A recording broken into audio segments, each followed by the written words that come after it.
Hey everyone, it's Patrick Britz here, and here's your SAC Daily Dose for Monday, April 9, 2018. Hope you had a great weekend, and here's what's happening today. First up, SAC Men's Golf Championship started yesterday at Cobb's Glen Country Club in Anderson, South Carolina, and LMU and Queens are currently tied for first as both teams shot 296, which is 8 over par as a team. In an amazingly close first round, 10 teams are within 9 shots of each other, with Carson Newman sitting at third, only 2 shots back, and host Anderson in fourth, 4 shots off the lead. Coker, Newberry, Wingate, Catawba, Lenoir-Rhyne, and Mars Hill round out the top 10. Jake Miller from Anderson fired a 5 under par 67 to take the lead in the individual tournament.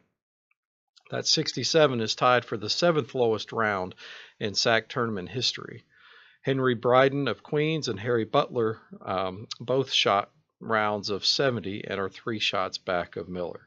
Tom Forster of Carson Newman was the only other player to shoot in the red as he carded a 1 under 71. Second round is being played as I speak, and the third and final round is scheduled for tomorrow. First tee time tomorrow is 8:30 a.m. If you're in the area, come out and see some great golf. Sticking with men's golf, on Friday, Newberry's Carlos Leandro was named the SAC Player of the Year. LMU's Dan Bradbury was named Freshman of the Year, and Howard Vroon, head coach at Newberry, was named Coach of the Year.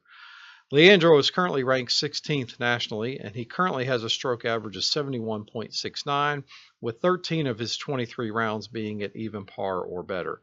He was the individual medalist in 2 events thus far this season and has helped the Wolves to 5 team wins.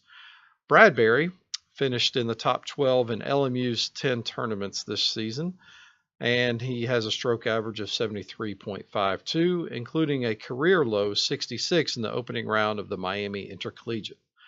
Vroon earns his first ever SAC Coach of the Year honor and has guided Newberry to as high as number 3 nationally this year. This season has been a good one thus far for Vroon and the Wolves, as they have compiled 20 individual top 10 finishes, 10 top 5 finishes, and 2 tournament wins. Joining Leandro on the first team all-conference are his Newberry teammates Spencer Skiff and Harry Bolton, Tom Forster of Carson Newman, and Sam Broadhurst of LMU.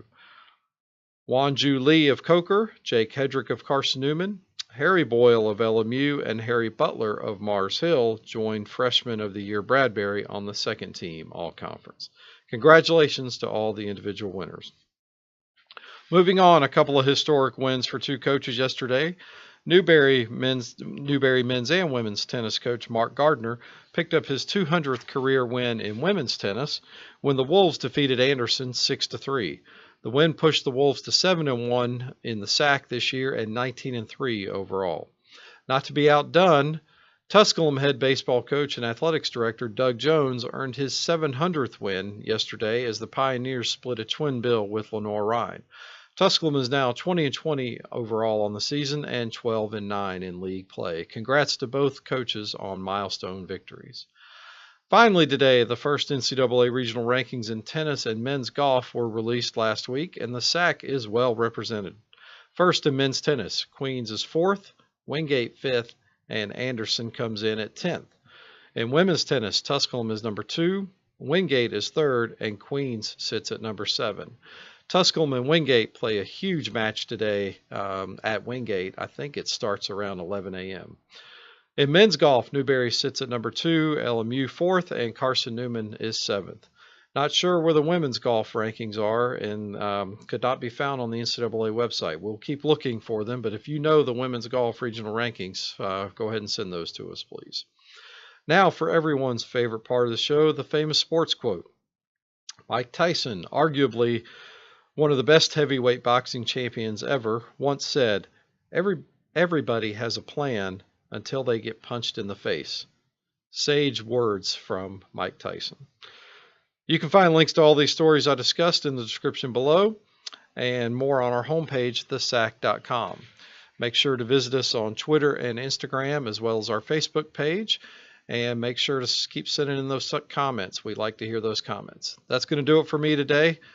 Please join us for our next installment of the SAC Daily Dose on Wednesday. Have a great week, everyone.